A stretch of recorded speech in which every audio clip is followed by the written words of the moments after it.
quitter, de partir toute seule avec 4 gamins, dont des petits. Et Dans l'inconnu. Dans l'inconnu. En congé mat, puisque j'étais là pour élever mes jumeaux, mais en se disant, mais une fois que le congé mat est terminé, qu'est-ce que je fais ? Est-ce qu'il faut revenir à la ville ?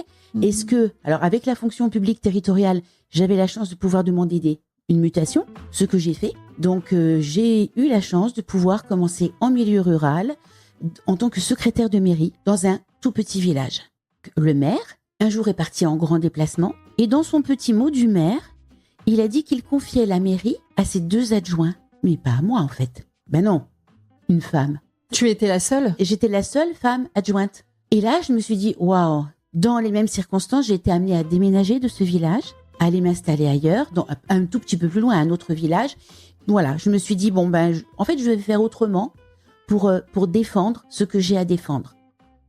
Tout simplement, pour comprendre le contrôle coercitif, on va sur Internet, on tape sur Google le violentomètre. Quand on regarde le violentomètre, ce petit... tout doucement, tout va bien dans la relation. Il est en version papier. Il est en version papier. On peut l'imprimer et l'avoir avec nous. Et rien que le fait de regarder le violentomètre, on s'aperçoit qu'au début de la relation, tout va bien.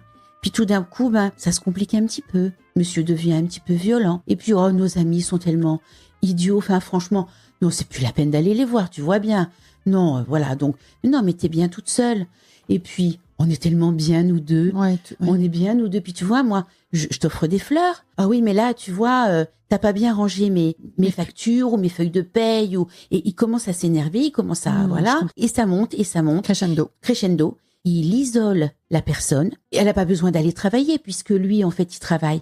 Puis elle n'a pas besoin de voiture, puisqu'en fait, elle est à la maison, elle n'a pas besoin de se déplacer. Puis lui, en revenant du travail, il va faire les courses. Donc, il ramène tout à la maison.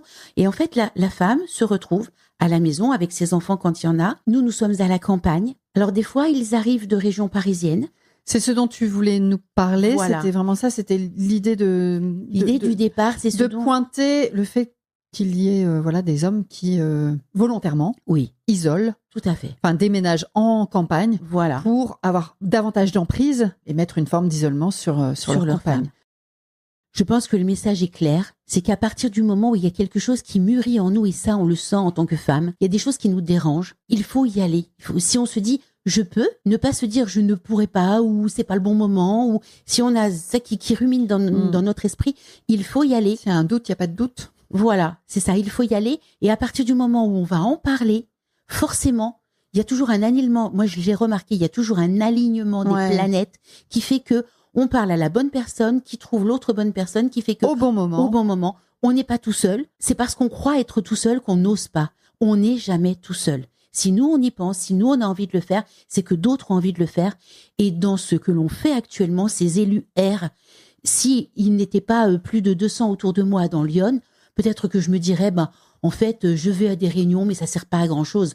Non, je vais à ces réunions parce que je sais que derrière... Parce que t'as une petite armée de 200... C'est ça. J'ai ces personnes qu'il faut continuer d'alimenter, de leur dire qu'elles sont là, qu'on a besoin d'elles. Qu'elles sont utiles. Qu'elles sont très utiles.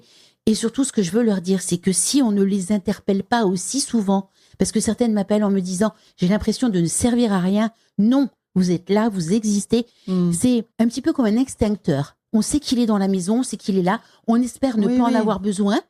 C'est un peu péjoratif comme comparaison, mais l'extincteur, il est là. On passe devant, on sait qu'il est là. Si un jour on en a besoin, on sait qu'il saura être réactif parce qu'il a été formé, parce qu'il est au point, parce qu'il a les bons numéros de téléphone et qu'il ne laissera pas quelqu'un sur le côté. C'est surtout ça. Donc, allez-y, formez-vous et il faut y croire. Même à la campagne. Même à la campagne. Encore plus, surtout à la campagne. Parce que ce que j'ai fait à la campagne, je suis persuadée que là où j'étais en région parisienne, je ne l'aurais pas fait.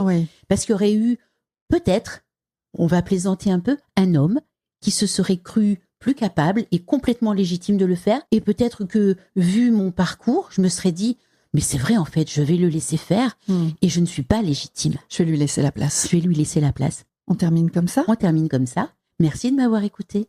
Merci de m'avoir parlé.